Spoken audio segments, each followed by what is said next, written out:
Assalamualaikum warahmatullahi wabarakatuh. Eh, saya Dityano Saputra dengan NIM 1212030007.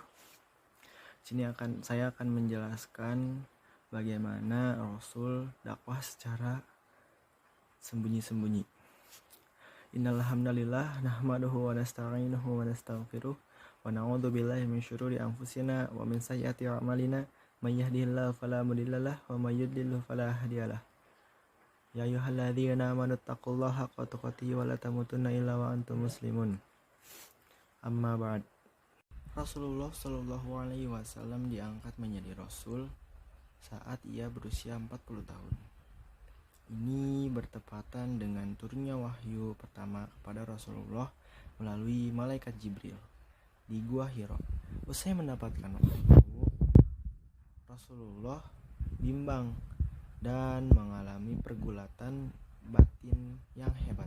Kemudian Rasulullah bertemu Warokoh dalam perjalanan menuju Ka'bah. Warokoh yang telah mendengarkan cerita serupa dari Siti Khadijah kemudian meyakinkan Rasulullah.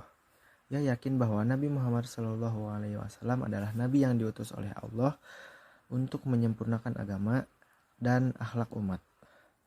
Dalam 3 tahun awal masa dakwah di Mekah, Rasulullah berdakwah secara sembunyi-sembunyi. Ia mendakwahi beberapa orang terdekatnya yang diyakini bisa merahasiakan pesan yang dibawanya.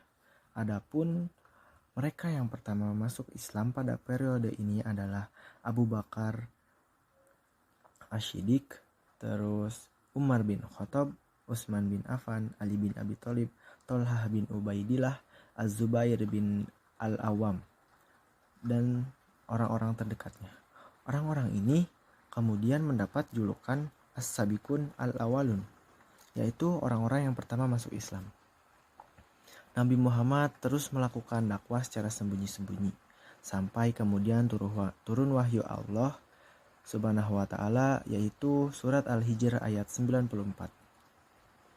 Yang artinya, maka sampaikanlah olehmu Muhammad sallallahu alaihi wasallam secara terang-terangan segala apa yang diperintahkan kepadamu dan berpalinglah dari orang-orang yang musyrik. Nabi Muhammad kemudian melakukan dakwahnya secara terang-terangan. Beliau memulai dakwahnya dari Bani Hashim, keluarga terdekatnya, namun hanya Ali bin Abi Thalib saja yang mau masuk Islam dan pamannya, Abu Thalib, bersedia membelanya walaupun ia belum mau mengucapkan syahadat. Banyak kafir Quraisy yang menentang ajaran Nabi Muhammad Sallallahu Alaihi Wasallam, termasuk paman Nabi sendiri, yaitu Abu Lahab. Ya, kita ketahui Abu Lahab mempunyai sifat yang sangat keras dan sangat bertolak belakang dengan Rasulullah Shallallahu Alaihi Wasallam. Bahkan Abu Lahab juga berencana untuk membunuh Nabi Muhammad Shallallahu Alaihi Wasallam. Hingga akhirnya turun perintah Allah Subhanahu Wa Taala untuk hijrah ke negeri Habasyah, di mana ada raja yang adil di sana. Raja itu disebut-sebut tidak akan membiarkan rakyatnya ditindas dan dianiaya. Namun kemudian turun lagi perintah dari Allah untuk hijrah ke kota Madinah. Kemudian Rasulullah beserta para sahabatnya hijrah ke Madinah dan membangun Masjid Quba. Masjid ini dijadikan sebagai tempat sholat dan tempat menyusun tugas-tugas dakwah. Kemudian pembangunan Masjid Quba berjalan dengan lancar dan Nabi Muhammad pun turut mengulurkan tangan dalam penyelesaiannya.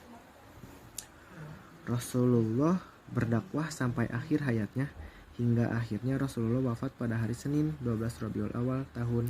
Mungkin sekian saja yang bisa saya sampaikan. Mohon maaf apabila ada kesalahan dan tutur kata yang tidak dienakan oleh sebagian pihak. Saya tutup dengan Assalamualaikum warahmatullahi wabarakatuh.